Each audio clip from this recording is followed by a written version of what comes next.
বলেছেন যে ইহুদিরা একবার এসে রাসূল সাল্লাল্লাহু আলাইহি ওয়াসাল্লামকে জিজ্ঞাসা করেছিল। তাদের ভাষ্যটা এরকম ছিল যে আল্লাহ পাক তো ফেরেশতাদেরকে আলো দিয়ে সৃষ্টি করেছেন, নূর দিয়ে। ইবলিসকে মানে জিন জাতিকে আল্লাহ সৃষ্টি করেছেন আগুন দিয়ে। আল্লাহ পাক আসমানকে সৃষ্টি করেছেন ধোঁয়া দিয়ে, ধূম্র দিয়ে। আর জমিন সৃষ্টি করেছেন হচ্ছে পানির ফেনা দিয়ে। এটা বলছিল কে? ইহুদিরা বলছিল। ইহুদিরা এগুলো জানলো কিভাবে? তারা তো আহলে কিতাব, তাদের ওই কিতাবে তো অনেক মানে ওহী এসেছে এই পর্যন্ত, এবং সবচেয়ে বেশি নবী আসছে তো বনু ইসরাইলের মধ্যেই। তো তারা এবার প্রশ্ন করছে রাসূল সাল্লাল্লাহু আলাইহি ওয়াসাল্লামকে যে আল্লাহ পাক এইটা দিয়ে এইটা সৃষ্টি করেছেন, এইটা দিয়ে এইটা সৃষ্টি করেছেন, তো আপনি যে আল্লাহর কথা বলছেন তাকে কি দিয়ে সৃষ্টি করা হয়েছে? নাউযুবিল্লাহি মিন যালিক। তাকে কি ইয়াকুত পাথর দিয়ে সৃষ্টি করা হয়েছে নাকি সোনা দিয়ে না রূপা দিয়ে? এইভাবে তারা একটা প্রশ্ন করছিল। ইহুদিদের স্বভাব তো বুঝেনি। তখন রাসূল সাল্লাল্লাহু আলাইহি ওয়াসাল্লাম চুপ ছিলেন। এই সময় ওহী আসছে যে বলুন কুল হুয়াল্লাহু আহাদ আল্লাহুস সামাদ লাম ইয়ালিদ ওয়া লাম ইউলাদ ওয়া লাম ইয়াকুল লাহু কুফুয়ান আহাদ। তো এটাও বর্ণনা আসছে যে মদিনাতেও এটা নাজিল হয়েছে। আবার একবার একটা বর্ণনা আসছে, এটাও আনাস রাদিয়াল্লাহু আনহু থেকে। আনাস রাদিয়াল্লাহু আনহুকে চেনা আছে? রাসূলুল্লাহ সাল্লাল্লাহু আলাইহি ওয়াসাল্লামের খাদেম ছিলেন। প্রায় 8 থেকে 10 বছর তিনি খেদমত করেছেন এবং তিনি নবীকে খুব কাছ থেকে পেয়েছেন। আনাস রাদিয়াল্লাহু আনহুর জন্যও তিনি দোয়া করেছিলেন। কিন্তু আনাস রাদিয়াল্লাহু আনহুর মা ছিল খুব বুদ্ধিমতী মহিলা। যখন তিনি মানে আমাদের নবীজি যখন মদিনায় হিজরত করে এসেছেন, তখন আনাস রাদিয়াল্লাহু আনহুর মা দ্রুত তার ছেলেকে নিয়ে গিয়েছেন। হে আল্লাহর নবী, আমার ছেলের জন্য দোয়া করে দেন। খাস করে এই যে মায়েদের ভূমিকা, আল্লাহওয়ালা মানুষদের কাছ থেকে দোয়া নিতে হয়। আল্লাহওয়ালা মানুষের কাছ থেকে কী নিতে হয়? দোয়া নিতে হয়। দোয়া দিয়ে অনেক কিছু হয়, বরং দোয়া দিয়েই অনেক কিছু হয়। পরে যে তৌফিকটা মানে ধরেন কেউ আপনার জন্য দোয়া করে দিয়েছে, কোনো বুজুর্গ ব্যক্তি, আল্লাহর ওলি, হয়তো ওই দোয়ার বরকতেই আপনি ওই তৌফিক পাবেন, সেই এনার্জি পাবেন, সেই লাইব্রেরি পাবেন, সেই সোহবত পাবেন, সেই বই পাবেন, সেই ফুরসত পাবেন, যাতে করে আপনি বড় আলেম হতে পারেন। সব কিছু এর সাথে রিলেটেড হবে আর কি। তো আনাস রাদিয়াল্লাহু আনহু মা এইভাবে জিজ্ঞাসা করলেন, ইয়া রাসূলুল্লাহ, আমার ছেলের জন্য দোয়া করে দেন। তো তার জন্য নবী সাল্লাল্লাহু আলাইহি ওয়াসাল্লাম দোয়া করেছিলেন, আল্লাহুম্মা বারিক লাহু ফিমা আতাইতাহু। এরকম ছিল হয়তো বা দোয়াটা। আরেকটা বর্ণনা পাওয়া যায়, আল্লাহুম্মা বারিক ফি হায়াতিহি ওয়া ফি রিজকিহি ফি ইমানিহি ওয়া আমালিহি আও কামা ক্বালা আলাইহিস সালাম। অর্থ হচ্ছে যে হে আল্লাহ, আপনি তার মধ্যে বরকত দান করেন। আল্লাহ আপনি তার মধ্যে বরকত দান করেন, তার রিজিকে, আহলে, পরিবারে, জানে মালে আপনি বরকত দান করেন। কয়েকটা জায়গায় কয়েক রকম আসছে আর কি। তো আমরা বলি না বারাকাল্লাহু ফিক, এরকম।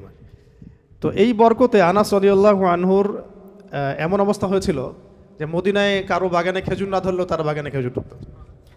এবং তিনি বলতেন যে তিনি সবচেয়ে শেষে ইন্তেকালকারী সাহাবীদের একজন, লম্বা নেক হায়াত পেয়েছেন, প্রায় 100 বছরের ঊর্ধ্বে তিনি বেঁচেছেন আনাস রাদিয়াল্লাহু আনহু। এবং ইসলামের এই প্রথম স্বর্ণযুগ তিনি পেয়েছেন। প্রথম স্বর্ণযুগ মানে আবু বকর সিদ্দিকের জামানা, রাসূলুল্লাহর জামানা তো পেয়েছেনই, আবু বকর সিদ্দিকের জামানা, উমর ইবনে খাত্তাবের জামানা, ওসমান রাদিয়াল্লাহু আনহুর জামানা, আলী ইবনে আবি তালেবের জামানা, এই জামানাগুলো তিনি পেয়েছেন। কত সৌভাগ্যের বিষয়। তো এখানে একটা বর্ণনা আছে, ওইটাও বলে দেই আপনাদেরকে। এখানে প্রাসঙ্গিক একটা হাদিসও আছে। নবী সাল্লাল্লাহু আলাইহি ওয়াসাল্লাম একটা জায়গায় সাহাবীরা প্রশ্ন করছিলেন যে ইয়া রাসূলুল্লাহ, সবচেয়ে সৌভাগ্যবান ব্যক্তি কারা? সবচেয়ে সৌভাগ্যবান ব্যক্তি কাদেরকে ধরা হতে পারে? অনেক জায়গায় অনেক বর্ণনা আসছে, তবে একটা বর্ণনা আমি বলছি এখানে, যে এক জায়গায় নবী সাল্লাল্লাহু আলাইহি ওয়াসাল্লাম ইশারা দিয়েছেন, ইরশাদ করেছেন যে সবচেয়ে সৌভাগ্যবান তারা যাদের জন্যে নেক হায়াতকে লম্বা করা হয়েছে, নেক আমলকে বৃদ্ধি করা হয়েছে। চমৎকার উত্তরটা, যাদের জন্য নেক হায়াতকে লম্বা করা হয়েছে, নেক আমলকে বৃদ্ধি করা হয়েছে। হাদিসে আসছে এভাবে, লিমান তালা উমরুহু ওয়া হাসুনা আমালুহু, লিমান তালা উমরুহু ওয়া হাসুনা আমালুহু। তো এটা থেকে চাইলে আপনারা বা আমরা দোয়াও করতে পারি। মানে আরবি জানলে এগুলো থেকে তো আপনি দোয়া বের করে ফেলতে পারবেন। এই হাদিসটা পড়ে আপনি দোয়া করলেন যে হে আল্লাহ, আমাকেও তাদের অন্তর্ভুক্ত করেন যাদের নেক হায়াতকে লম্বা করা হয়েছে, নেক আমলকে বৃদ্ধি করা হয়েছে। তো এটাকে এখন আরবি দিয়ে আপনি বললেই দোয়া হয়ে গেল, বা বাংলায়ও বলতে পারেন যদি আরবি না জানেন।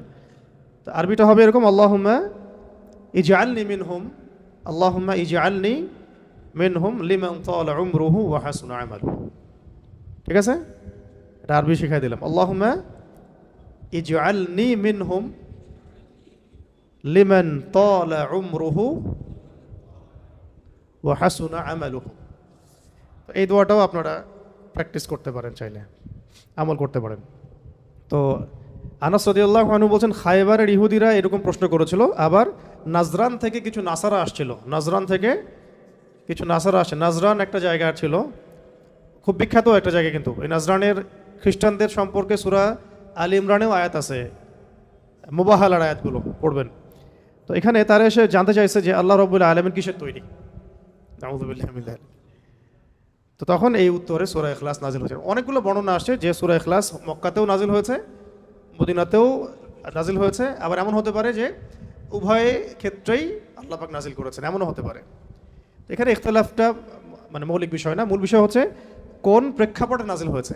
যখন কাফেররা আল্লাহর পরিচয় জিজ্ঞাসা করেছে, মূল কারণটা কি? যখন কাফেররা আল্লাহর পরিচয় জিজ্ঞাসা করেছে, তাহলে ওখানে ওই সময় কাফের ছিল কারা কারা? এক, মুশরিকরা যারা মূর্তি পূজা করত। ওয়ার্ল্ডের সাথে মিলাবেন এখনও কিন্তু ওয়ার্ল্ডে ওইরকমই কাফের আছে।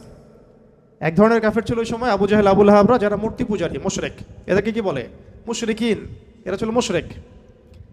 এক প্রকার কাফের ছিল যারা ছিল প্রকৃতি পূজারী, গাছপালা, চন্দ্র সূর্য এগুলো উপাসনা করত, এরাও মুশরিক। আর এক প্রকার ছিল আহলে কিতাবদের মধ্যে ইহুদিরা, যারা ওজায়ের আলাইহিস সালামকে আল্লাহর পুত্র মনে করত। সূরা তাওবার মধ্যে আয়াত আছে না, ওয়াকালাতিল ইয়াহুদু উযাইরুন ইবনুল্লাহ ওয়াকালাতিন নাসারাল মাসীহু ইবনুল্লাহ। সূরা তাওবার মধ্যে দেখবেন। তো আল্লাহ পাক উভয়কে ধ্বংস হোক বলেছেন, কাতালাহুমুল্লাহ, আল্লাহ এদেরকে ধ্বংস করুক। এখন তো ইহুদিরা এভাবে ওজায়ের আলাইহিস সালামকে আল্লাহর পুত্র সাব্যস্ত করত এবং ফেরেশতাদেরকে আল্লাহর কন্যা মনে করত। নাউযুবিল্লাহ। ঠিক আছে। আবার ঈসা আলাইহিস সালামকে আল্লাহর পুত্র মনে করত খ্রিস্টানরা, নাসারারা। খ্রিস্টানরা ঈসা আলাইহিস সালামকে আল্লাহ পাকের পুত্র মনে করত। আরেক প্রকার কাফের ছিল আরবের মধ্যে, এদেরকে বলতো মাজুস। কি বলতো? মাজুস। মাজুস মানে হচ্ছে অগ্নি পূজারী। মাজুস মানে অগ্নি পূজারী। তাহলে কয় শ্রেণীর কাফের পেলেন? এক তো পুরো মুশরিক, মূর্তি পূজারী। এই ওয়ার্ল্ডে আছে, আমাদের রাষ্ট্রেও আছে, প্রতিবেশীতেও আছে।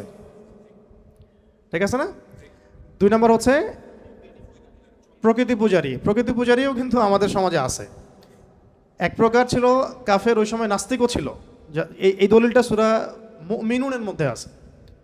এক প্রকার নাস্তিক ওই সময় ছিল। আমরা তো মনে করি যে নাস্তিকতাটা আসছে মনে হয় এই মডার্ন যুগেই, আসলে এমন না বিষয়টা। এক প্রকার কাফের ছিল ওই সময়ও, যারা বলতো যে ইন হিয়া ইল্লা হায়াতুনা দুনিয়া নামুতু ওয়া নাহইয়া ওয়া মা নাহনু বিমাবউসিন। সূরা মুমিনুন পড়তে গেলে এটা পাবেন। তারা বলতো যে এই দুনিয়ায় আমাদের জন্য সব কিছু, আমরা কখনো পুনরুত্থিত হব না, এখানেই আমরা বাঁচি, এখানেই মরি। তারা কোনো ঈশ্বরে বিশ্বাস করতো না, আমরা আল্লাহ বিশ্বাস করতো না। এটা নাস্তিকতা তো এখন ওয়ার্ল্ডে আছে। এক প্রকার ছিল ইহুদি কাফের, যারা বিশ্বাস করতো ওজায়ের আলাইহিস সালাম আল্লাহ পাকের পুত্র, নাউযুবিল্লাহ। ফেরেশতাদেরকে তারা আল্লাহর কন্যা মনে করতো, নাউযুবিল্লাহ। হ্যাঁ, আর খ্রিস্টানরা মনে করতো যে ঈসা আলাইহিস সালাম আল্লাহ পাকের পুত্র। তো এই কনসেপ্টগুলো তৎকালীন সময় ছিল, এখনও এই ওয়ার্ল্ডে তারা এইভাবেই আছে। এই জন্য এদেরকে বলা হয় মাগদুব এবং দল্লিন। এই জন্য সূরা ফাতিহা আমরা পড়ি যে গায়রিল মাগদুবি আলাইহিম ওয়ালাদ-দাল্লিন। আল্লাহ মাগদুবদের অন্তর্ভুক্ত করো না আমাদেরকে, মানে ইহুদিদের অন্তর্ভুক্ত করো না, ওয়াদ-দাল্লিন এবং নাসারাদের অন্তর্ভুক্ত করো না। এই জন্য ইব্রাহিম আলাইহিস সালাম সম্পর্কে কথা আসলে দেখবেন এই 3টাই মেনশন করা হয়। মা কানা ইব্রাহিমু ইয়াহুদিয়্যান ওয়ালা নাসরানিয়্যা ওয়ালাকিন কানা হানিফান মুসলিমা, ওয়ালাকিন কানা হানিফান মুসলিমা।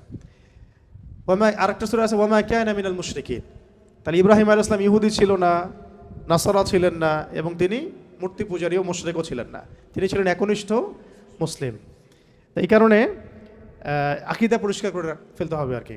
এই ওয়ার্ল্ডের মধ্যে শুধুমাত্র মুসলিমরাই আল্লাহ রাব্বুল আলামিনকে এক সাব্যস্ত করে, আহাদ সাব্যস্ত করে, আহাদ, এবং তাকে মুসলিমরাই শুধু আস-সামাদ সাব্যস্ত করে।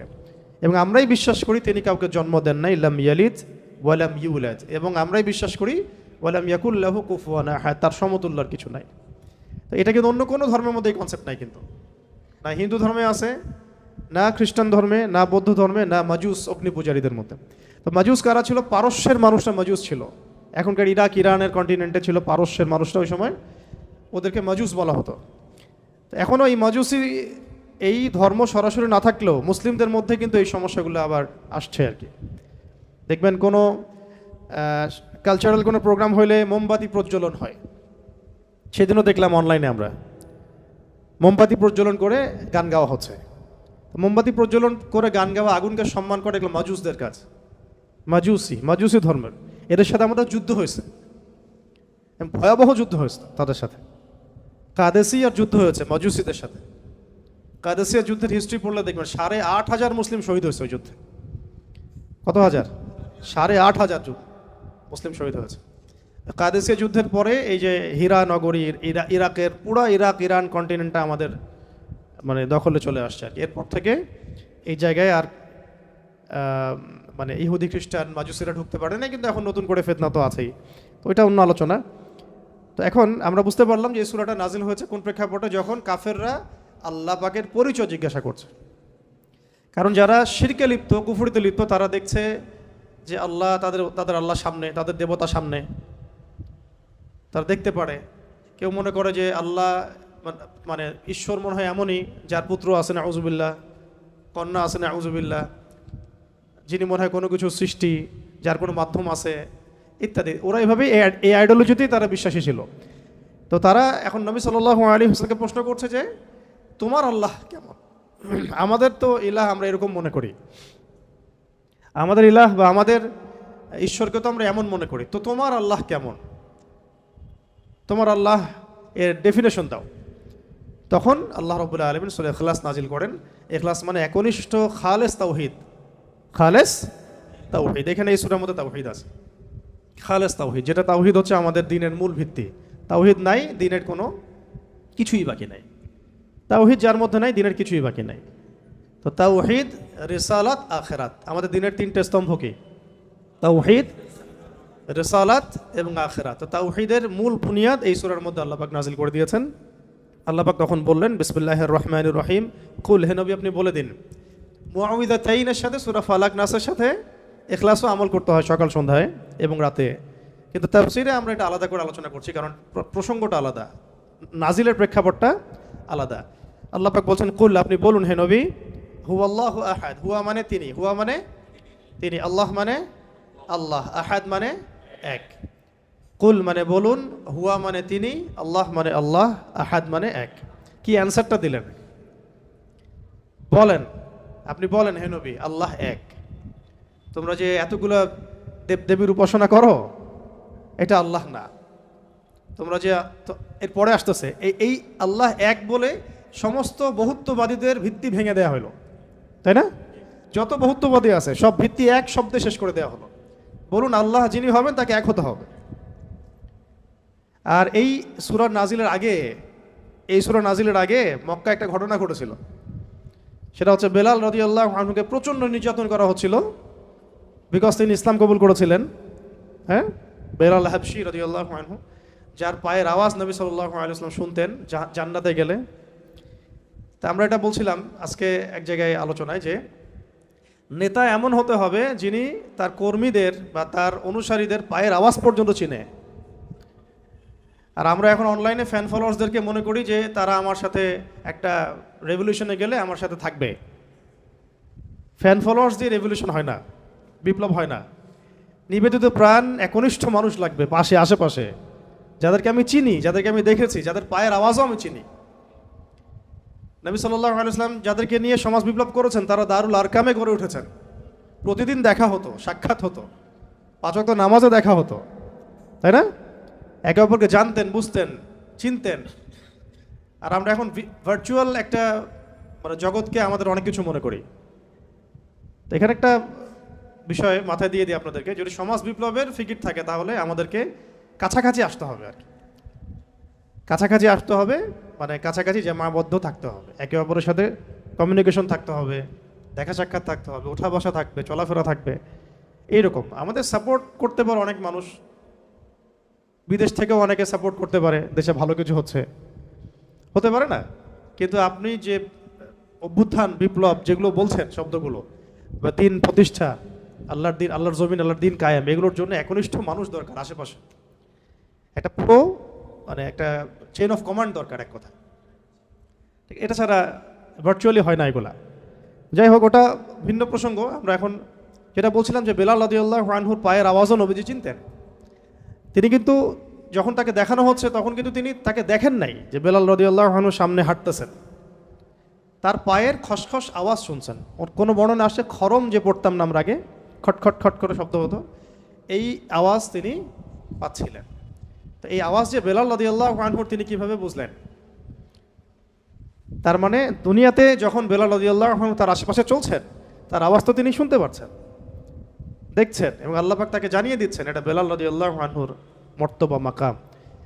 তো এটাকে একদিন বলেছিলাম না, তিনি ওযু করতেন, ওযু করে 2 রাকাত নামাজ পড়তেন। যখন ওযু ভেঙে যাইতো তখন নতুন করে ওযু করতেন এবং 2 রাকাত তাহিয়াতুল ওযুর নামাজ পড়তেন। এই জন্যে বেলাল রাদিয়াল্লাহু আনহুকে এইরকম জান্নাতে মাকাম দেওয়া হয়েছে। এটা একটা খাস আমল আর কি। শুধু এই জন্যই না, তার তো তাওহীদ, রিসালাত, আখিরাত, দ্বীন ইসলামের বিষয়গুলো, দাওয়াত, জিহাদ সব তো আছেই। এটা খাস খুসুসি আমল। আমরা বলি না সবার কিছু খুসুসি আমল থাকে, এইটা একটা খুসুসি আমল ছিল বেলাল রাদিয়াল্লাহু আনহু। তো বেলাল রাদিয়াল্লাহু আনহুকে উমাইয়া বিন খালাফ, কি নাম? উমাইয়া বিন খালাফ মারাত্মক অত্যাচার করেছিল। মারাত্মক, মানে এটা তো আসলে বললে বোঝানো যাবে না। মানে একটা মানুষকে মারতে মারতে রাস্তা দিয়ে নিয়ে যাওয়া, গলার মধ্যে রশি টেনে ছেঁচড়ানো, পাথর দিয়ে চাপা দেয়া, বালুর মধ্যে শুইয়ে রাখা। যারা আরবে গিয়েছেন বা যাওয়া আসা করেন তারা ওখানকার গরম সম্পর্কে জানেন, কিছুটা ধারণা আছে। তো ওই রকম গরমের মধ্যে মরুভূমিতে একজন মানুষকে শুইয়ে রাখা আর উপরে পাথর চাপা দেয়া কত কঠিন বিষয়। বেলাল রাদিয়াল্লাহু আনহুকে বলা হচ্ছিল যে তুমি ধর্ম ত্যাগ করতে হবে না, খালি বলো যে লাতের কসম, উজ্জার কসম, খালি এতটুকু বলো। তোমার আল্লাহকে গালিও দেওয়া লাগবে না, তুমি খালি বলো লাতের কসম, উজ্জার কসম। আর তিনি বারবার বলছিলেন আহাদুন আহাদ, আহাদুন আহাদ। যত মারা হচ্ছে তত বলছেন আল্লাহ এক, আল্লাহ এক, আহাদুন আহাদ। এরপরে সূরা নাজিল হয়ে গেল কাফেরদের প্রশ্নের প্রেক্ষাপটে, বলো আল্লাহ এক, কুল হু আল্লাহু আহাদ। এটার সাথে বেলাল রাদিয়াল্লাহু আনহুর একটা এই আহাদ শব্দটা আল্লাহ পাকের কাছে এতই কবুল হয়ে গেছে যে আল্লাহ পাক নিজের পরিচয় দিচ্ছেন প্রথম, বলো আল্লাহ এক। এই এক শব্দ দিয়ে, আহাদ শব্দ দিয়ে সমস্ত মুশরিকদের যত দ্বৈতবাদী আছে, বহুত্ববাদী আছে, তাদের সবার ভিত্তিটা ভেঙে দেওয়া হয়েছে। যে একজন সত্তা আল্লাহ হতে পারবে না যদি সে এক না হয়। এখন আপনি হিসাব করে দেখেন যে হিন্দুত্ববাদী যারা বাংলাদেশে, তাদের দেবতাকে একজন, অসংখ্য দেবতা। তারপর যারা বহুত্ববাদী, তাদেরকে দেবতা একজন। যারা নক্ষত্রের পূজা করে, নক্ষত্র কি একটা? সূর্য কি আসলে একটা? এরকম অসংখ্য সূর্য আছে। আমাদের সৌরজগতে আমরা একটা দেখতেছি, এই গ্যালাক্সিতে কত সূর্য আছে? বহু সূর্য আছে। এমন অনেক গ্রহ আছে যে গ্রহগুলোর মধ্যে একাধিক চাঁদ আছে। চাঁদ কি একটা? গাছ কি একটা? নদী কি একটা? পাহাড় পর্বত কি একটা? যার উপাসনা আমি করব তিনি এক হইতে হবে। এমন একজন যার কোনো মানে দ্বিতীয় কোনো সত্তা যার নাই, অদ্বিতীয় তিনি। খেয়াল করে দেখবেন এখানে ওয়াহেদ শব্দ আনা হয় নাই। ওয়াহেদ মানে কিন্তু এক, ঠিক আছে? ওয়াহেদের আবার এরপরে আপনি ইসনান, সালাসা, আরবা এগুলোতে যেতে পারবেন, 2, 3, 4 যেতে পারবেন, কিন্তু আহাদ আলাদাভাবে আনা হয়েছে, এর ওয়াহেদ শব্দটা আনা হয় নাই। এখানে অনেক ব্যাপার আছে। তো এখানে মূল কথা হচ্ছে, প্রথম কথা যে যিনি আল্লাহ হবেন তাকে এক হতে হবে। বা এমন কোনো সত্তা আল্লাহ হওয়ার বা ইলাহ হওয়ার দাবি করতে পারবে না যার বহু বচন আছে, যার ডুপ্লিকেট আছে, যার দ্বিতীয় ভেরিয়েন্ট আছে, ভার্সন আছে, তিনি কখনো আল্লাহ হতে পারবেন না। এখানে সমস্ত মুশরিকদের আল্লাহু আহাদ, হে নবী বলেন আপনি যে তিনি আল্লাহ এক, বলে দিন যে তিনি আল্লাহ এক। আল্লাহু আকবার। তারপরে আচ্ছা, এখানে একটা প্রাসঙ্গিক কথা আছে, পরে ভুলে যাবো না, বলে দিই। মাঝে মাঝে এমন হয় যে কিছু কথা লিখে নিয়ে আসি না, কিন্তু নোট করে আসি না, কিন্তু মনের মধ্যে আসে, চলে আসে, পরে বলবো করে ভুলে যাই আর কি। এখানে একটা আমল আছে, এটা আপনাদেরকে শিখাই দিই। অনেকেই চায় যে আমার দোয়াটা কবুল হোক, সবাই চায় আমার দোয়া কবুল হোক। দোয়া কবুলের তো অনেক শর্ত আছে, তাই না? অনেকগুলো আমল আছে, শর্ত আছে, অনেক সময় আছে, এগুলো মোটামুটি আপনারা জানেন। তো একটা বিষয় আমি বলছি আজকে, একটা দোয়া আছে যে দোয়াটা, যে কথাগুলো দোয়ার শুরুতে বললে এই দোয়াগুলো কবুল হবে ইনশাল্লাহ, এই বিষয়ে আপনি নিশ্চিত থাকতে পারেন। যদি আপনার রিজিক হালাল হয়, ওই শর্তগুলো যদি পূরণ হয়, রিজিক হালাল হয়, বৈধ দোয়া হয়, হ্যাঁ, হারাম কিছু চাচ্ছেন না, আপনি বৈধ বিষয় চাচ্ছেন, হালাল খেয়ে চাচ্ছেন, এই শর্তগুলো পূরণ করে দোয়া করার আগে এই কথাগুলো বললে দোয়া কবুল হবে ইনশাআল্লাহ। আমি তো আর বলতে পারবো না 100% কবুল হবে, এটা তো আমার পক্ষে বলা সম্ভব না, কিন্তু সবচেয়ে শক্তিশালী যে ওসিলাগুলো দোয়া কবুল করানোর জন্য, সেটা এটা একটা। আমাকে যদি বলেন যে আপনার জানা মতো সবচেয়ে বেস্ট ওসিলা কোনটা দোয়া কবুল, আমি বলবো এটাই। এটার সাথে আরও একটা আছে, ওটা আরেকদিন বলবো ইনশাআল্লাহ। সেটা হচ্ছে আপনি আল্লাহ রাব্বুল আলামিনের এই একত্ববাদের ওসিলা দিয়ে দোয়া করবেন। আল্লাহ পাকের এই তাওহীদের ওসিলা দিয়ে, একত্ববাদের ওসিলা দিয়ে দোয়া করবেন। এইভাবে বলা, পরে শুনে আপনারা মুখস্থ করে নিয়েন। দোয়া করার আগে আল্লাহ পাকের প্রশংসা করা, আলহামদুলিল্লাহটাও আল্লাহ পাকের প্রশংসা, এবং রাসূল সাল্লাল্লাহু আলাইহি ওয়াসাল্লামের প্রতি দরুদ শরীফ পড়া একবার, অন্তত একবার, চাইলে আপনি অনেক পড়তে পারেন। এরপরে যে বিষয়টা আপনি চাচ্ছেন তার আগে বলা যে আল্লাহুম্মা ইন্নী আসআলুকা বিআন্নী, আগে বলে নেই, আল্লাহুম্মা ইন্নী আসআলুকা বিআন্নী আশহাদু আন্নাকা আনতাল্লাহ লা ইলাহা ইল্লা আনত আল আহাদ আস-সামাদ আল্লাযী লাম ইয়ালিদ ওয়া লাম ইউলাদ ওয়া লাম ইয়াকুল লাহু কুফুয়ান আহাদ। সূরা ইখলাস যে জানে সে এটা সহজেই বলতে পারবে। আল্লাহুম্মা ইন্নী আসআলুকা বিআন্নী আশহাদু আন্নাকা আনতাল্লাহ লা ইলাহা ইল্লা আনতাল আহাদ আস-সামাদ আল্লাযী লাম ইয়ালিদ ওয়া লাম ইউলাদ ওয়া লাম ইয়াকুল লাহু কুফুয়ান আহাদ। এরপরে আপনি দরুদ শরীফ পড়ে দোয়া করা শুরু করবেন, ইনশাআল্লাহ দোয়া কবুল হয়ে যাবে। এই যে ওজিফা বলে দিলাম, এখন হাদিয়া তোহফা বাড়ায় দিয়েন, ঠিক আছে ইনশাআল্লাহ? ওকে, আচ্ছা, এটা পরীক্ষিত আমল, ইনশাআল্লাহ দোয়া কবুল হবে ইনশাআল্লাহ।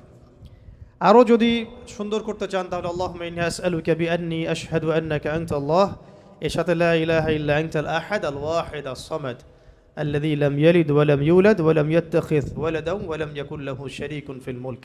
আরও বলা যায় ওয়া লাম ইয়াকুল লাহু কুফুয়ান আহাদ। আরেকটা আছে আল্লাহুম্মা ইন্নী আসআলুকা বিআন্নী আশহাদু আন্নাকা আনতাল্লাহ লা ইলাহা ইল্লা আনতাল হান্নান আল মান্নান বাদিউ আস-সামাওয়াতি ওয়াল আরদ ইয়া যাল জালালি ওয়াল ইকরাম ইয়া হাইয়্যু ইয়া কাইয়্যুম বিরহমাতিকা আস্তাগীথ।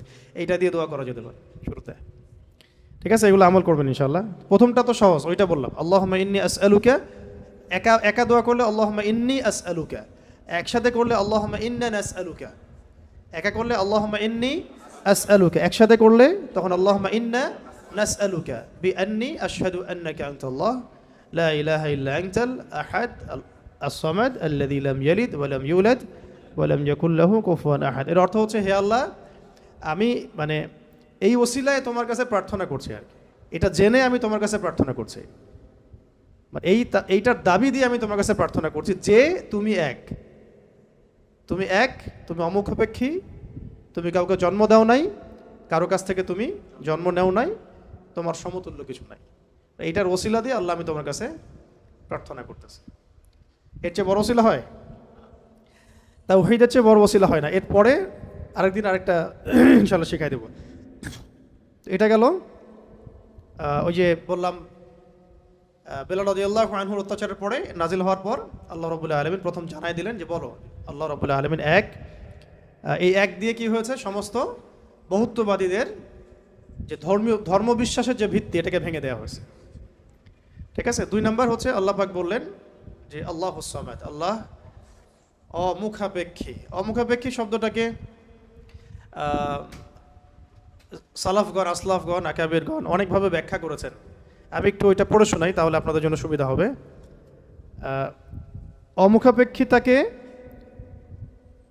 ইমামগণ কয়েকভাবে ব্যাখ্যা করেছেন যে আল্লাহুস সামাদ, এটাকে কয়েকটা ভাগে ভাগ করা যায়। যেমন একটু মনে রাখবেন, যেমন আব্দুল্লাহ বিন আব্বাস রাদিয়াল্লাহু আনহু, হাসান বসরি, ও সাইদ ইবনে জুবাইর রহমতুল্লাহ আলাইহি বলেছেন যে এর অর্থ হচ্ছে আল্লাহ পাক নির্ভীক, যার কোনো ভয় নাই।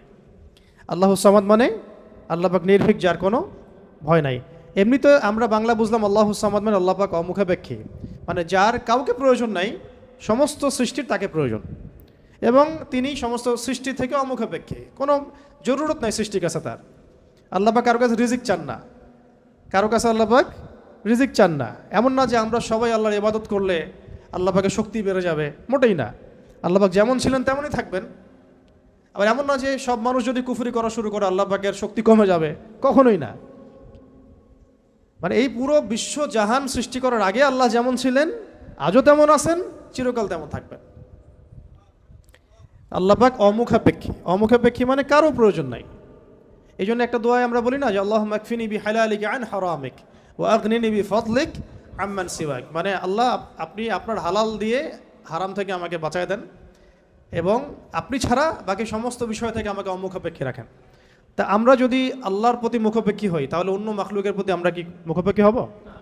তা আমরা সবার থেকে অমুখাপেক্ষী হয়ে গেলাম। আল্লাহ পাক তার পুরো সৃষ্টি থেকে কি অমুখাপেক্ষী।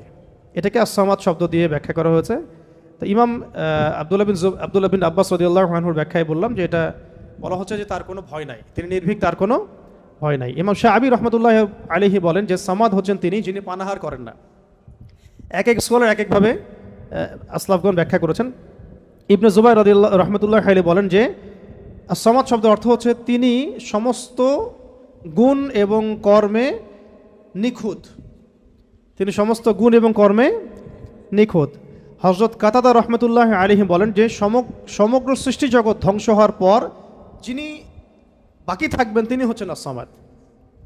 সমস্ত সৃষ্টি জগৎ ধ্বংস হয়ে যাওয়ার পরে যার অস্তিত্ব থাকবে তিনি হচ্ছেন আস-সামাদ। তো সামাদের কত ব্যাখ্যা তারা করেছেন, ঠিক আছে। তারপরে ইকরিমা রহমতুল্লাহ আলাইহি বলেছেন যে যার উপর কারো মর্যাদা নাই তিনি হচ্ছেন আস-সামাদ, যার উপরে কারো আর মর্যাদা নাই তিনি হচ্ছেন আস-সামাদ। তারপরে ইমাম রাজি রহমতুল্লাহ আলাইহি বলেছেন সামাদ হচ্ছেন তিনি যার উপরে কখনো কোনো বিপদ আপদ আসে না। সামাদ হচ্ছেন তিনি যার উপরে কখনো কোনো বিপদ আপদ আসে না। তারপরে আবুল ওয়াইল শাকিক ইবনে সালামা রহমতুল্লাহ আলাইহি বলেন যে সামাদ হচ্ছেন তিনি যিনি সর্বত্র তার কর্তৃত্ব প্রতিষ্ঠা করতে পারেন, সর্বত্র যার কর্তৃত্ব তিনি প্রতিষ্ঠা করতে পারেন। কারো মতে, কোন কোন স্কলারের মতে সামাদ হচ্ছেন তিনি সামাদ হচ্ছেন তিনি যার কাছে সমস্ত মাখলুককে প্রয়োজন পেশ করতে হয়, যার কাছে সমস্ত মাখলুককে প্রয়োজন পেশ করতে হয়। আর আরেকজন স্কলার তিনি বলেছেন সামাদ হচ্ছেন তিনি যিনি সমস্ত দোষ ত্রুটি থেকে মুক্ত, সমস্ত দোষ ত্রুটি থেকে মুক্ত। এগুলো আরও বিস্তারিত আপনারা পাবেন তাফসীরে জালালাইনের মধ্যে আছে, ঠিক আছে। এখন এই সামাদ শব্দ দিয়ে তাহলে কি করা হচ্ছে, ওই বহুত্ববাদীদের পর যাদের ধর্মবিশ্বাস কিছুটা বাকি থাকে তাদের ভিত্তিটাকে ঘুরিয়ে দেওয়া হচ্ছে। তো ইলাহ হতে হবে এমন যার কোনো ভয় নাই, যার কোনো ভয় তাকে কখনো স্পর্শ করে না। ইলাহ হতে হবে এমন একজন সত্তাকে যিনি কারো মুখাপেক্ষী নন। যত স্ট্যাচু আছে এগুলো তো মুখাপেক্ষী, ওকে তো বানানো হয়েছে, সে তো নিজেকে বানায় নাই, সে কারো মুখাপেক্ষী, সে তো খালেক না, সেও মাখলুক। তারপরে যারা মানুষ যারা নিজেদেরকে বিশ্বমঞ্চে বড় করে ফুটিয়ে তোলে বা নিজেদেরকে রবের আসনে অধিষ্ঠিত করার চেষ্টা করে, তারা কি অমুখাপেক্ষী? তারাও মুখাপেক্ষী, সবাই মুখাপেক্ষী। আবার ইহুদিরা যে ধর্মবিশ্বাসে চলছে তারা কি অমুখাপেক্ষী? নাসারাদের ক্ষেত্রেও সেম, তারা মুখাপেক্ষী। মাজুসিরা তারাও এমন ইলাহের উপাসনা করে যারা মুখাপেক্ষী।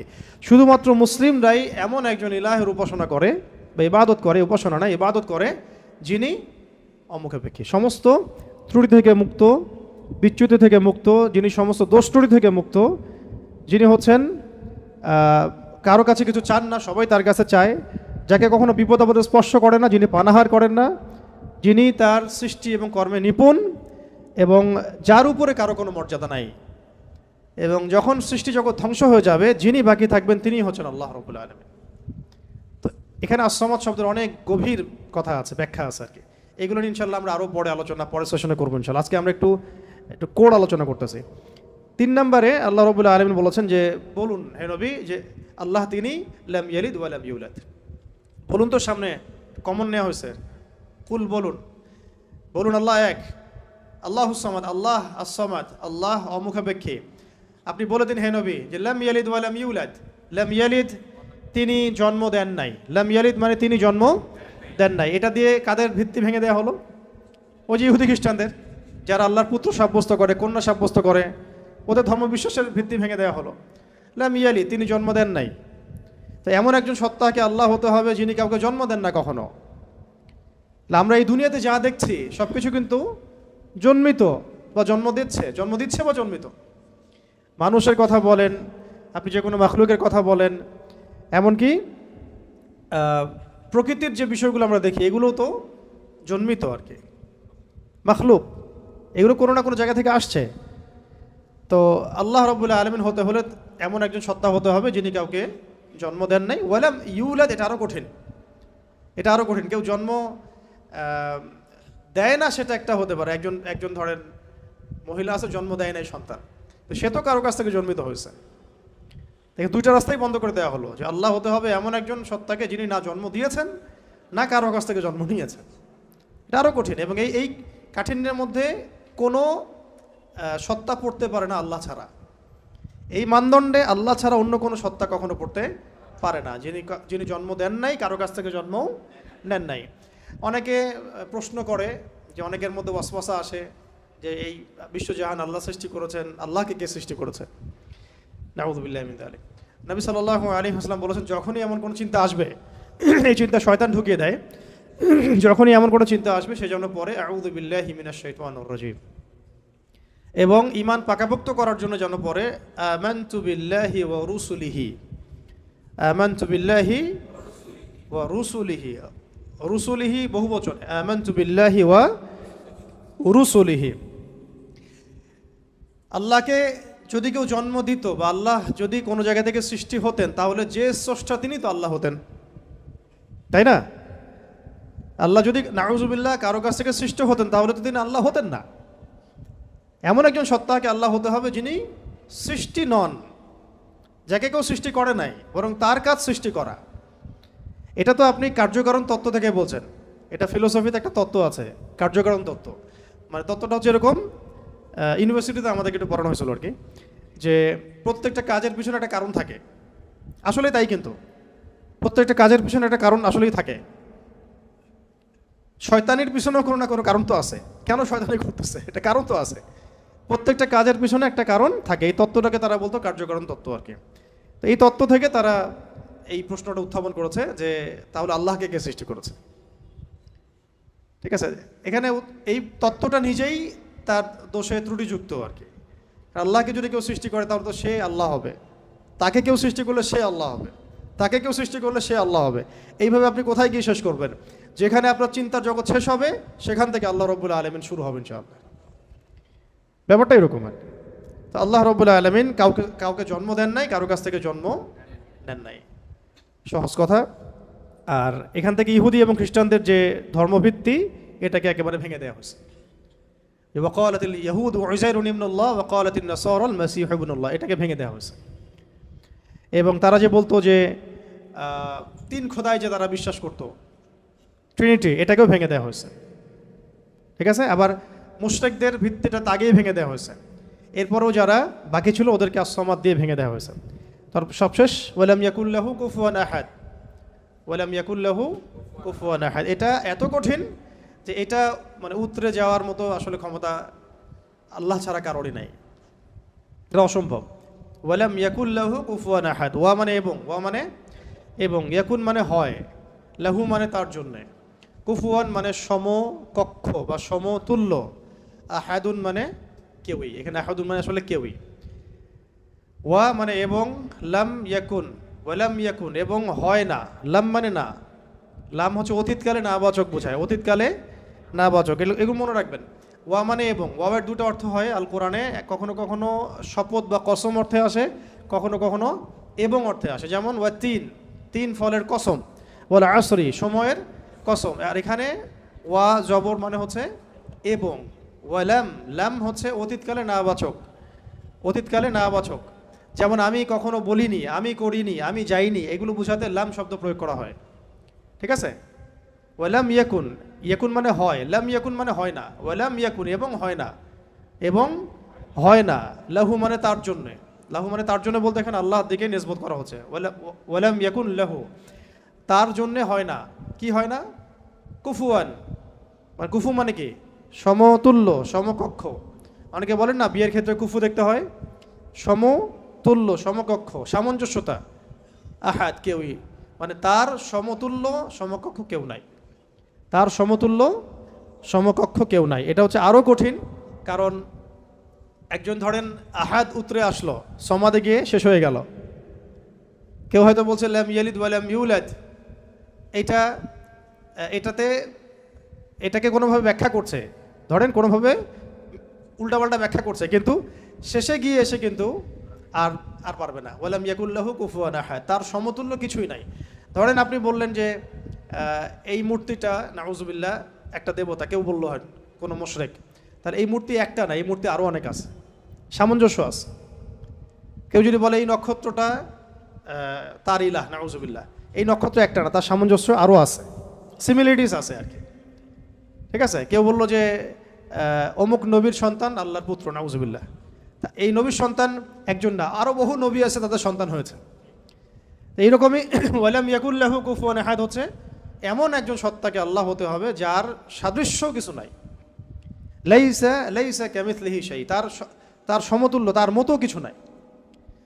অনেকে আল্লাহ পাকের এই যে হাত, আল্লাহ পাকের চেহারা, আল্লাহর হাসি, আল্লাহর ক্রোধ, এগুলোকে ব্যাখ্যা করতে গিয়ে আকীদার ক্ষেত্রে এমন এমন কিছু ব্যাখ্যা করেছে যেখানে আল্লাহ পাককে মাখলুকের সাথে সাদৃশ্য করে দেওয়া হয়েছে, এবং তারা আবার বলছে এটাই নাকি আহলুস সুন্নাহ ওয়াল জামাআর আকীদা। এটা একটা বাজে বিষয়, এটা একটা বাজে কথা। আল্লাহ রাব্বুল আলামিনের জাত এবং সিফত সম্পর্কে আমরা ইনশাআল্লাহ আরেকদিন বিস্তারিত কথা বলবো। ঠিক আছে? এতটুকু বলছি এখন যে আল্লাহ আল্লাহই, তার মতো কোনো কিছুই নাই। যেখানে আল্লাহ পাক বলেছেন তার চেহারা, এটা চেহারার অর্থ ইশারা কি সেটা আল্লাহ পাক জানেন। ওটা আমি যদি এখন মনে করতে যাই যে এটা এরকম চেহারা, চোখ নাক মুখ কানওয়ালা, তো এটা শিরক হয়ে যাবে তো আর কি। আল্লাহ পাক কোনো মাখলুকের সাদৃশ্য না, ওয়ালাম ইয়াকুল্লাহু কুফুয়ান আহাদ, লাইসা কামিথলিহি শাই, তার মতো আর কিছু নাই। ঠিক আছে? তো আল্লাহকে কোনোভাবেই এইরকম কোনো ব্যাখ্যার মধ্যে আনা যাবে না। যেমন অনেকে বলেন না যে আল্লাহ পাক কোথায় আছে। তো এখন আপনি প্রশ্ন করলেন যে আল্লাহ রাব্বুল আলামিন কোথায় আছে, তো কেউ বলছে আরশের উপরে আছে, আরশের। তো আল্লাহ পাকের ক্ষেত্রে এমন দিক সাব্যস্ত করা যাবে না, উপরে নিচে ডানে বামে, এভাবে না। এটা ইস্তাওয়ার অর্থ কি, সেটা আল্লাহ পাক যেভাবে বলেছেন ওইটুকুতে চুপ থাকা আর কি, এটাকে ব্যাখ্যা করতে না যাওয়া আর কি, ব্যাখ্যা করতে না যাওয়া। এমনকি আল্লাহ পাক আর রহমান আর রহিম, এটাকে এইভাবে ব্যাখ্যা করা যাবে না যে কেমন রহমান, আমাদের মতো রহমান, আমাদের মতো দয়াময় কি? আল্লাহর দয়া আল্লাহর মতো, আল্লাহ পাকের দয়া আল্লাহর মতো, আল্লাহর ক্রোধ আল্লাহর মতো, আল্লাহর মানে কারো প্রতি সন্তুষ্ট হওয়া তার মতো, তার নিজের জাত এবং সিফতের মতো, আমাদের কোনো মাখলুকের মতো না। আবার আল্লাহ পাকের দিকে কোনো দিকও সাব্যস্ত করা যাবে না যে আল্লাহ উপরের দিকে, নিচের দিকে, ডানের দিকে, বামের দিকে। এইগুলো মানে খুব সূক্ষ্ম বিষয় আকীদার, এবং এই আকীদার এই বিষয়গুলো সমাজের মধ্যে অনলাইনের মাধ্যমে এত ফিতনা সৃষ্টি হয়ে গেছে যেগুলো আসলে অনেক সময় জেনারেল ভাইরা এখানে মধ্যে ডুবে যাচ্ছেন আর কি। তো আল্লাহ পাকের ব্যাপারটাকে খুব সেন্সিটিভলি বুঝতে হবে এবং সূক্ষ্মতার সাথে বড় বড় উলামায়ে কেরামদের কিতাবগুলো পড়ে তাদের কাছ থেকে ব্যাখ্যা জেনে নেবেন। এবং যেটা বুঝবেন না পড়তে গিয়ে, যদি আপনি আকীদার বইগুলো আসলেই পড়তে পারেন, তাহলে যেটা বুঝবেন না সেটা অবশ্যই বড় আলেমকে জিজ্ঞাসা করতে হবে। হ্যাঁ, আরশের কথা দিয়ে অনেকে বলেছেন উপরে, এই সমাসীন শব্দটা মানে হচ্ছে আসীন হওয়া। এই যে আমি বসে আছি এখন চেয়ারের উপরে, আমি চেয়ারের উপরে সমাসীন হয়ে আছি আমি এখন, তো এটা কি সমাসীন শব্দটা ঠিক হবে? তাহলে আল্লাহ পাক কি বসে আছেন? নাউজুবিল্লাহ মিন যালিক। কোন হালতে আছেন আপনি জানেন? আমরা জানি। আল্লাহর হালতে আছে। আল্লাহ পাক যেভাবে থাকা দরকার তার শান মর্যাদা অনুযায়ী আল্লাহ পাক আছেন। তো এই ব্যাপারগুলো খুব সূক্ষ্ম, কিন্তু এই জন্য আমি বলছি এটার আরেকটা দার্স লাগবে পরের ক্লাসে ইনশাল্লাহ। ওই দিন আমরা তাওহীদের পুরো বিষয়গুলো, খুঁটিনাটিগুলো জানবো ইনশাল্লাহ। পাশাপাশি শিরকের বিষয়গুলো লিস্ট করা হচ্ছে, যতগুলো কাজ শিরক এগুলো আপনাদেরকে বলে দেবো ইনশাল্লাহ। মানে এখন যেগুলো দেখা যায়, এছাড়াও আরও অনেক শিরক আছে যেটা সামনে আসবে আর কি। হ্যাঁ আসতে পারে, কারণ যেভাবে যুগ বদলায় সেভাবে শিরকের ভেরিয়েন্টও বদলাচ্ছে। যেভাবে যুগ বদলাচ্ছে না, শিরকের ভেরিয়েন্টও বদলাচ্ছে, কিন্তু উসুলগুলো জানা থাকলে আমরা ভুল করবো না ইনশাল্লাহ। ঠিক আছে, তো আমরা এখানে সূরা ইখলাসের মূল কয়টা অর্থ জানলাম, সরল অনুবাদ। তাহলে অর্থ ধরলে পারবেন তো এখন থেকে ইনশাল্লাহ। কুল শব্দের অর্থ বলুন, কাকে বলতে বলা হচ্ছে? রাসূল সাল্লাল্লাহু আলাইহি ওয়াসাল্লামকে। কেন বলতে বলা হচ্ছে? কারণ কাফেররা জিজ্ঞাসা করেছে আল্লাহ কেমন, তোমার আল্লাহ কেমন, প্রকৃতি জিজ্ঞাসা করছে, আল্লাহ পাক সম্পর্কে জানতে চেয়েছে।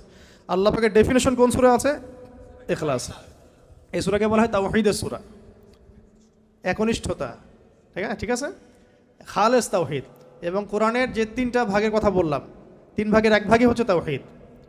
এই কারণে এই সূরাকে আল কোরআনের 3 ভাগের 1 ভাগ বলা। এখন বুঝতে পারছেন যে হাদিসে আসছে না যে এই সূরা ইখলাস হচ্ছে কোরআনের 1/3 সমান। 1/3 কেন? কারণ কোরআনের 3 ভাগের 1 ভাগ হচ্ছে তাওহীদ। এটা এভাবে আসে নাই কিন্তু যে 3 বার পড়লে 1 খতম হবে, এভাবে কিন্তু হাদিসে আসে নাই। এটা ব্যাখ্যা, ওলামা ইকরামদের আসলাফদের অনেকের ব্যাখ্যা যে 3 বার পড়লে হয়তো 1 খতমের নেকি হয়ে যাবে। ইনশাআল্লাহ হতেও পারে, আল্লাহ পাক দিতেই পারেন, আল্লাহ পাক দিলে আমার সমস্যা কি? তো এইভাবে হাদিসে আসে না যে 3 বার পড়লেই 1 খতমের নেকি হবে, এভাবে হাদিসে আসে না। আসছে যে এই সূরা হচ্ছে কোরআনের 3 ভাগের 1 ভাগ, 1/3 সমান, 1/3 সমান। এটাও একটা ব্যাখ্যা যে কোরআনের 3 ভাগের 1 ভাগ জুড়ে তাওহীদ আছে। বাকি 1 ভাগ কি আছে? বাকি 1 ভাগ আছে না, বাকি 1 ভাগ আছে ইতিহাস, হিস্ট্রি, পূর্ববর্তী নবীদের অনেক ঘটনা, এইগুলো আছে 1 ভাগ। ঠিক আছে, আর 1 ভাগ আছে আহকাম, হুকুম আহকাম, এগুলো করো এগুলো করো না, হ্যাঁ, দিক নির্দেশনা। আর এমনি আমরা বলছি আমাদের দিনের যে মূল 3টা ভিত্তি, সেটার মধ্যে একটা হচ্ছে তাওহীদ, একটা রিসালাত, একটা হলো আখিরাত। আচ্ছা, এখন আসেন শেষ করি, আমরা 10টা বেজে আছে। এখন আর 2-1টা কথা বলে আমি শেষ করি যে আজকের মতো, যে আমরা জানলাম এই সূরা শানে নুজুল কি, অর্থগুলো কি। আচ্ছা, অর্থগুলো একবার রিপিট করে নেই। কুল মানে কি বলুন? হুয়া আল্লাহ। হুয়া মানে কি? তিনি। হুয়া মানে তিনি, এখানে আল্লাহকে সাব্যস্ত নিসবত করা হচ্ছে। আল্লাহ মানে আল্লাহ, আহাদ মানে এক। আচ্ছা, আল্লাহ শব্দটা কিন্তু নিজেই ইসমে আজম, আল্লাহ শব্দটা নিজেই কিন্তু ইসমে আজম। এটার সাথে প্রাসঙ্গিক বলে দিলাম, ওই দোয়াটা যদি করেন দোয়া করার আগে, তাহলে ইনশাআল্লাহ দোয়া কবুল হবে। কোনটা? আল্লাহুম্মা ইন্নী আসআলুকা বিআন্নী আশহাদু আন্নাকা আনতা আল্লাহ লা ইলাহা ইল্লা আনতাল আহাদুস সামাদুল্লাযী লাম ইয়ালিদ ওয়া লাম ইউলাদ ওয়া লাম ইয়াকুল লাহু কুফুয়ান আহাদ। এটা একটা। তারপরে আল্লাহ পাক বলছেন, বলুন তিনি আল্লাহ এক, আল্লাহুস সামাদ, আল্লাহ পাক অমুখাপেক্ষী, লাম ইয়ালিদ তিনি কাউকে জন্ম দেন নাই, ওয়া লাম ইউলাদ তাকেও কেউ জন্ম দেয় নাই, তাকেও কেউ জন্ম দেয় নাই। এটা প্যাসিভ, এটা মাজহুল আর কি, আরবিতে বলে মাজহুল, মানে প্যাসিভ। লাম ইয়ালিদ তিনি কাউকে জন্ম দেন নাই, ওয়া লাম ইউলাদ তাকেও কেউ জন্ম দেয় নাই। আর ওয়া লাম ইয়াকুল লাহু কুফুয়ান আহাদ, ওয়া মানে এবং, লাম শব্দ প্রয়োগ হয় কখন? অতীতকালে নাবাচক বোঝাতে। ইয়াকুন মানে হয়, ওয়া লাম ইয়াকুন মানে হয় না, এবং হয় না, লাহু মানে তার জন্যে বা তার জন্যে, কুফুয়ান মানে সমতুল্য বা সমকক্ষ, আহাদ মানে কেউই।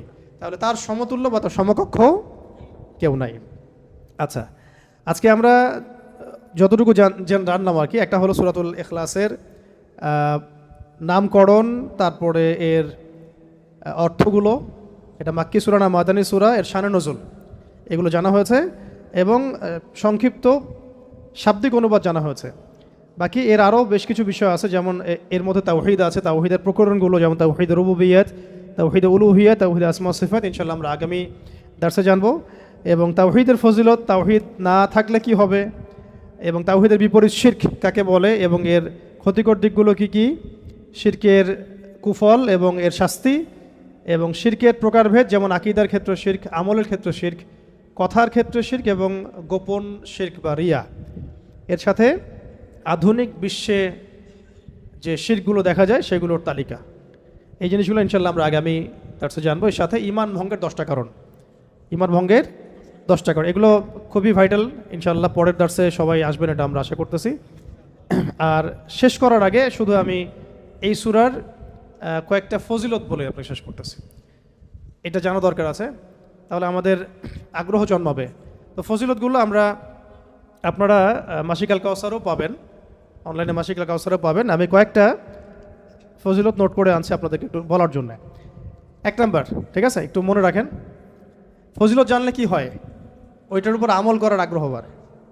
এটা যখন পড়ছিলাম আমার নিজেরই মনে হচ্ছিল যে আহা, এত সহজ একটা আমল আমরা কেন করি না। এবং আপনাদের জন্য ফজিলত কালেক্ট করতে গিয়ে আমি একটা ফজিলত পেয়েছি আজকে, যেটা আমি আগে কখনোই জানতাম না। তো কয়েকটা ফজিলত শুনি। হ্যাঁ, 1 নাম্বার, এক ব্যক্তি জনৈক সাহাবীকে দেখলেন, রেফারেন্সগুলো দেয়া আছে, এটা সহিহ বুখারী, আবু দাউদে আসছে, নাসাইতে আসছে। এক ব্যক্তি জনৈক সাহাবীকে দেখলেন যে তিনি প্রত্যেক নামাজেই সূরা ইখলাস পড়েন, প্রত্যেক নামাজে সূরা ইখলাস পড়েন, মানে তাকে ইম্মতের দায়িত্ব দেওয়া হয়েছে। প্রত্যেকটা রাকাতে তিনি যখন সূরা ফাতিহা শেষ করেন সূরা ইখলাস পড়েন, তারপরে অন্য কিরাত করেন। এটা কি ইউনিক না? কখনো দেখেছেন এমন কোন ইমামকে? তো উনি এটা পড়েন। তো এই বিষয়টা তাকে বলা হলো যে আপনি এটা কেন করেন, আপনি এটা বন্ধ করেন, মাঝে মাঝে পড়েন, পরামর্শ দেওয়া হচ্ছে। তিনি বলছেন না, আমি বন্ধ করব না। তো এমন অবস্থা হয়েছে যে কেসটা রাসূল সাল্লাল্লাহু আলাইহি ওয়াসাল্লামের দরবার পর্যন্ত পৌঁছেছে। ইয়া রাসূলুল্লাহ, আপনার যে ইমাম আপনি দিয়েছেন সেই ইমাম তো এরকম করে, প্রত্যেক রাকাতেই সূরা ইখলাস পড়ে। এখন নবী সাল্লাল্লাহু আলাইহি ওয়াসাল্লাম এর কাছে যখন এই বিষয়টা আসলো, তখন তিনি জিজ্ঞাসা করলেন যে সূরা ইখলাস তুমি প্রত্যেক রাকাতে কেন পড়ো? তিনি বললেন যে আমি এই সূরাটাকে ইয়া রাসূলুল্লাহ ভালোবাসি, আমি এই সূরাটাকে ভালোবাসি। তখন নবী সাল্লাল্লাহু আলাইহি ওয়াসাল্লাম বলেছিলেন যে এই সূরার প্রতি ভালোবাসা তোমাকে জান্নাতে প্রবেশ করাবে ইনশাআল্লাহ। কেন তিনি সূরাটাকে ভালোবাসতেন এটারও ব্যাখ্যায় হাদিসে আরও ব্যাখ্যা আসছে, যে বলা হচ্ছে তিনি এই সূরাটাকে ভালোবাসতেন এই কারণে যে এখানে আল্লাহ পাকের তাওহীদ আছে, এখানে আল্লাহ পাকের তাওহীদ আছে। তো আল্লাহ পাকের তাওহীদকে যে ভালোবাসবে, তাওহীদকে ধারণ করবে, তাওহীদ প্রচার এবং প্রতিষ্ঠার জন্য কাজ করবে, তার মর্তবা কী হইতে পারে আপনি চিন্তা করেন। তো তাওহীদ নিয়ে আলোচনা আমরা পরের দর্শে ইনশাআল্লাহ আসবো, ঠিক আছে? ওকে, আরেকটা বর্ণনা আসছে যে নবী সাল্লাল্লাহু আলাইহি ওয়াসাল্লাম একবার সব সাহাবীদেরকে, আশেপাশে যারা ছিলেন ওই সময়, সবাইকে জড়ো করলেন। তো তারা মনে করলেন যে খুব গুরুত্বপূর্ণ একটা হয়তো বড় কোনো নির্দেশনা আসবে। তো নবী সাল্লাল্লাহু আলাইহি ওয়াসাল্লাম সবাইকে জড়ো করে বললেন, আমি তোমাদের সবাইকে আল কোরআনের 3 ভাগের 1 ভাগ তেলাওয়াত করে শোনাবো। নবীজি বললেন সাল্লাল্লাহু আলাইহি ওয়াসাল্লাম, আমি তোমাদের সবাইকে আল কোরআনের 3 ভাগের পুরো 1 ভাগ তেলাওয়াত করে শোনাবো, সবাই এদিকে আসো, কাছে আসো। সবাই জড়ো হলেন। তো নবী সাল্লাল্লাহু আলাইহি ওয়াসাল্লাম পড়লেন যে বিসমিল্লাহির রহমানির রহিম, কুল হুয়াল্লাহু আহাদ, আল্লাহুস সামাদ, লাম ইয়ালিদ ওয়া লাম ইউলাদ ওয়া লাম ইয়াকুল লাহু কুফুয়ান আহাদ। তো এটা বলে তিনি কিন্তু ভিতরে চলে গেছেন বাসায়, সাহাবীরা দাঁড়াই আছে যে সম্ভবত কোনো জরুরত হয়েছে আমাদের নবীজির, হয়তো আবার আসবেন, এসে আবার বলবেন। এসে তিনি বলছেন এটা হচ্ছে কোরআনের 3 ভাগের 1 ভাগ, এটা হচ্ছে কোরআনের 3 ভাগের 1 ভাগ। সুবহানাল্লাহ, সুবহানাল্লাহ। 3 ভাগের 1 ভাগের তো একটা ব্যাখ্যা আমি বললাম। এছাড়া এমনও যে 3 ভাগের 1 ভাগের তাওহীদের পুরো ফজিলত, তেলাওয়াতের নেকি আল্লাহ পাক দিয়ে দিতে পারেন ইনশাআল্লাহ। এখান থেকে অনেক স্কলার ব্যাখ্যা করেছেন যে 3 বার পড়লে 1 খতমের নেকি হবে, তবে এইভাবে সরাসরি হাদিসে আসে নাই। আচ্ছা, আরেকদিন 3 নম্বর হাদিস, নবী সাল্লাল্লাহু আলাইহি ওয়াসাল্লাম বললেন, এটা হাদিসে আসছে আবু সাঈদ খুদরি রাদিয়াল্লাহু আনহু থেকে, তিনি বললেন যে তোমরা কি প্রত্যেক রাতের বেলা, এটা পড়তে বলা হচ্ছে, তোমরা কি প্রত্যেক রাতে কোরআনের 1/3 তেলাওয়াত করতে পারো না? তোমরা কি প্রত্যেক রাতে আল কোরআনের 1/3 তেলাওয়াত করতে পারো না? সাহাবীরা বললেন, ইয়া রাসূলুল্লাহ, বিষয়টা তো অনেক কঠিন মনে হচ্ছে। তখন নবী সাল্লাল্লাহু আলাইহি ওয়াসাল্লাম বললেন, না, এটা সহজ, আমলটা সহজ, কারণ সূরা ইখলাসই হচ্ছে কোরআনের 1/3। সূরা ইখলাস হচ্ছে আল কোরআনের 1/3। এইরকম সাহাবীগণ অন্য বর্ণনায় বলেছেন যে ইয়া রাসূলুল্লাহ, আমরা তো দুর্বল, আমরা প্রতি রাতে 1/3 কেমন করে তেলাওয়াত করব? তো নবীজি বললেন যে বলো, কুল হুয়াল্লাহু আহাদ, আল্লাহুস সামাদ, লাম ইয়ালিদ ওয়া লাম ইউলাদ। আল্লাহ তাআলা পুরো কোরআনকে 3 ভাগে ভাগ করেছেন।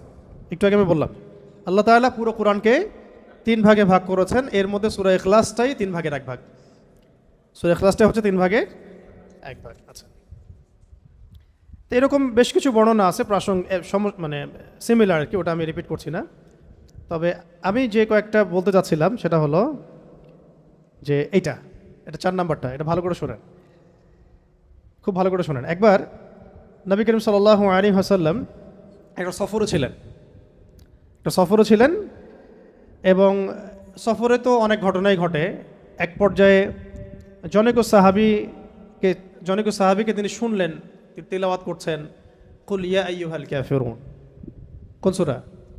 সূরা কাফিরুন তেলাওয়াত করছেন, কুল ইয়া আইয়ুহাল কাফিরুন। তিনি শুনলেন এক সাহাবী তেলাওয়াত করছেন। এটা শোনার পরে তিনি বললেন যে সে শিরক থেকে পবিত্র হয়ে গেছে, সে শিরক থেকে পবিত্র হয়ে গেছে। এই জন্য একটা বর্ণনা আসছে রাতের বেলা সূরা কাফিরুন পড়লে আল্লাহ পাক তাকে শিরক থেকে হেফাজত করবেন ইনশাআল্লাহ। আর আরেকজনকে তিনি পড়তে শুনলেন কুল হুয়াল্লাহু আহাদ। একজন পড়ছিল সূরা কাফিরুন, আরেকজন সাহাবী পড়ছিলেন সূরা ইখলাস। তখন নবীজি বললেন তাকে মাফ করে দেয়া হয়েছে, তাকে মাফ করে দেয়া হয়েছে। সুবহানাল্লাহ, সুবহানাল্লাহ। আরেকটু আগে যে বর্ণনা বলেছি ওইটা এখানেও আছে, যে ইমাম মালিক, ইমাম আনাস রাদিয়াল্লাহু আনহু থেকে একটা বর্ণনা আসছে যে আনসারী একজন সাহাবী ছিলেন, মসজিদে কুবা ইমামতি করতেন। যখনই তাকে ইমামতি করতে দেওয়া হতো তিনি সূরা ফাতিহার সাথে অন্য সূরা মিলিয়ে সূরা ইখলাস পড়তেন। তো এই বিষয়টা রাসূল সাল্লাল্লাহু আলাইহি ওয়াসাল্লামের কাছে যায় এবং তিনি বলেন যে তুমি এই কাজটা কেন করো, আবশ্যিকভাবে এটা করার কারণ কি? তিনি বলেছিলেন যে উহিব্বুহা ইয়া রাসূলুল্লাহ, আমি এই সূরাটাকে আমি ভালোবাসি। তখন নবী সাল্লাল্লাহু আলাইহি ওয়াসাল্লাম বলেছিলেন যে এই সূরার প্রতি ভালোবাসা, যে হুব্বুকা ইয়াহা আদখালাকাল জান্নাহ, এই সূরার প্রতি যে ভালোবাসাটা, এই ভালোবাসাই তোমাকে জান্নাতে প্রবেশ করাবে ইনশাআল্লাহ। এটা একটা বর্ণনা আসছে। এরকম আরও সিমিলার বর্ণনা আছে। আরেকদিন আবু হুরায়রা রাদিয়াল্লাহু আনহু তিনি বলছেন যে আমি রাসূল সাল্লাল্লাহু আলাইহি ওয়াসাল্লামের কাছে বসেছিলাম, এমন সময় এক ব্যক্তি সূরা ইখলাস তেলাওয়াত করা শুরু করলো। তখন নবী সাল্লাল্লাহু আলাইহি ওয়াসাল্লাম বললেন যে ওয়াজাবাত, কি বললেন? ওয়াজাবাত, ওয়াজিব হয়ে গেছে। ওয়াজাবাত মানে ওয়াজিব হয়ে গেছে, ওয়াজাবাত মানে ওয়াজিব হয়ে গেছে। আমি জিজ্ঞাসা করলাম ইয়া রাসূলুল্লাহ, ইয়া রাসূলুল্লাহ, কি ওয়াজিব হয়ে গেছে, কি ওয়াজিব হয়ে গেল? তিনি বললেন যে আল জান্নাহ, জান্নাত ওয়াজিব হয়ে গেছে, এই ব্যক্তির উপর জান্নাত ওয়াজিব হয়ে গেছে।